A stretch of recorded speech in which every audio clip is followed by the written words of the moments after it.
अस्सलाम वालेकुम तमाम वेखण सुनने वाले बेलियां साडे चैनल ते तुसां पहले शेरो शायरी वेखी गए पंजाबी नज़मां गज़लां।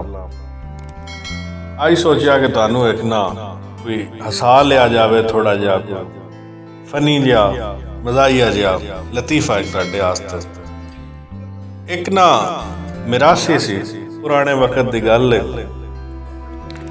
एक मिरासी याद नगदे ना शादी ना ना आ गई तो ना शादी तो जाना हा ना जनाब ना अगे बंदे मुड़ सवेरे सवेरे उठदे वेले नाल मुंह नेरे निकल जाते हैं। ना जनाब ना शादी तो जाना ते राती उन्हें अपना कपड़ा लत्था जेड़ा है बन बुन के रख लिया, तैयारी उन्हें पूरी कर ली। सवेरे उन्हें उठदे निकल जाना।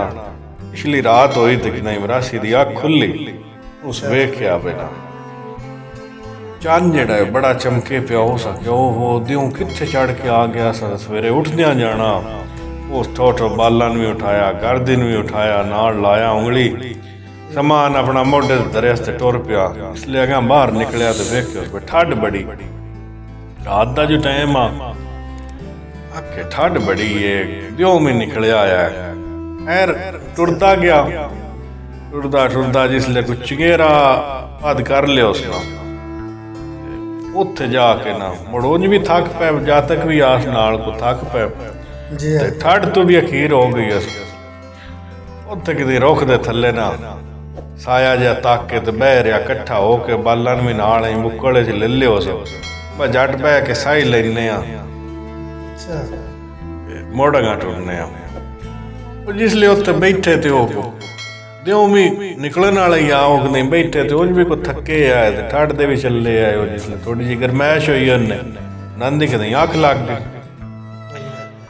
जिसले जनाब अख लगी तो जा अख खुली उन्हें वेख्या तो सूरज पे चमके, सेका उन्होंने पिया, सेके तो नंदी जनाब जिसले अख खुली रासी जनाब तो सूरज लो वेख के आंदा है हा क्या बात है, चढ़िया रोम शोम दा बादशाह जिस आन लिशकारे मारे, एक राती चढ़िया बैण पहाड़ जिस जातक पाले ठारे।